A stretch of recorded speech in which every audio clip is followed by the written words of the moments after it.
Assalamualaikum warahmatullahi wabarakatuh. Kisah Nabi Ibrahim dan Ismail alaihissalam berawal dari kisah kerelaan Nabi Ibrahim alaihissalam mengorbankan anak yang sangat ia cintai, Ismail alaihissalam. Ismail adalah anak yang sangat dinantikan kehadirannya oleh Nabi Ibrahim. Setiap malam Ibrahim berdoa diberikan anak yang soleh. Ketika Ismail lahir, Allah memerintahkan Ibrahim untuk membawa anak dan istrinya Siti Hajar meninggalkan Palestina. Mereka pergi menyusuri padang pasir yang gersang hingga tiba di lembah Tandus atau lembah Baka yang kini merupakan Mekah. Ibrahim lalu meninggalkan Siti Hajar dan Ismail dengan makanan dan minuman seadanya. Saat meninggalkan Hajar dan Ismail, Ibrahim dipenuhi ketakutan dan kekhawatiran.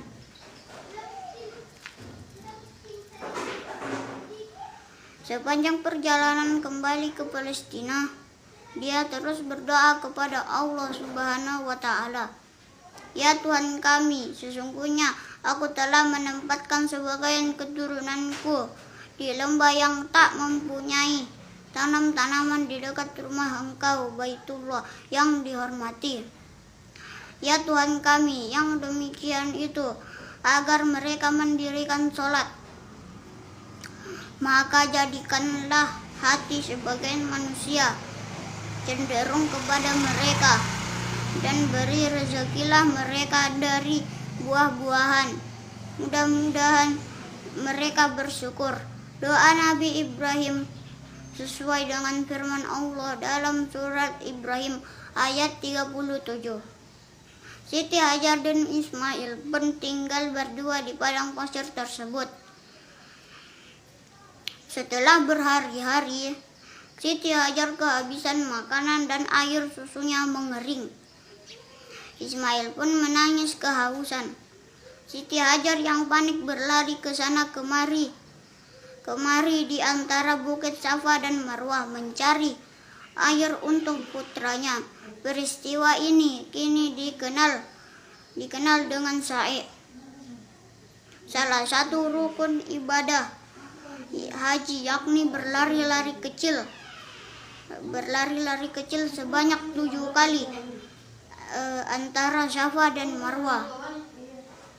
Siti Hajar yang kelelahan pun kembali menuju Ismail.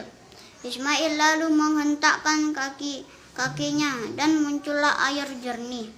Hajar pun mengumpulkan air tersebut. Zamzami, berkumpullah, kata Siti Hajar. Kini sumur itu dikenal menjadi sumur Zamzam. Ismail pun meminum air tersebut dan tak lagi kehausan. Air tersebut menjadi sumber kehidupan banyak orang. Ismail tumbuh dan besar di Mekah dengan didikan Siti Hajar dan juga ayahnya yang kerap datang dari Palestina. Perintah menyembelih dan ibadah kurban saat Idul Adha hingga suatu hari Ibrahim bermimpi diperintahkan untuk menyembelih anak yang ia sayangi. Wahai anakku, sesungguhnya aku bermimpi bahwa aku menyembelihmu, maka pikirkanlah bagaimana pendapatmu. Ucap Ibrahim kepada Ismail sesuai surat As-Saffat ayat 102. Dengan berserah diri kepada Allah tanpa ragu, Ismail mengemukakan jawabannya. Wahai ayahku, lakukanlah apa yang diperintahkan Allah kepadamu. Insya Allah engkau akan mendapatiku termasuk orang yang sabar, balas Ismail. Ibrahim dan Ismail pun melaksanakan perintah Allah tersebut. Sebelum penyembelihan, Ismail meminta untuk diikat dengan tali agar tidak meronta. Kedua, meminta agar pisau diasah dengan tajam agar tidak kesakitan. Kedua permintaan tersebut bertujuan agar Ibrahim tak bersedih hati saat menyembelihnya. Ismail juga meminta agar pakaian yang dikenakannya saat itu diberikan kepada ibunda tercinta Siti Hajar sebagai kenang-kenangan. Ibrahim pun mulai menyembelih Ismail dengan membaringkan anaknya. Namun pisau tajam itu tak mampu menyembelih Ismail yang berserah diri.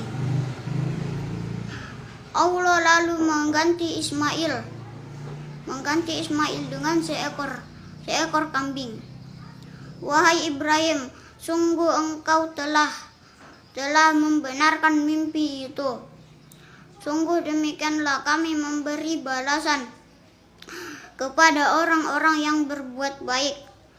Sesungguhnya ini benar-benar suatu ujian yang nyata, dan kami tebus anak itu dengan seekor sembelihan yang besar. Firman Allah dalam surat As-Saffat ayat 104 sampai 107. Kisah Nabi Ibrahim dan Ismail kini menjadi ibadah kurban bagi umat muslim. Wabillahi taufiq wal hidayah. Wassalamualaikum warahmatullahi wabarakatuh.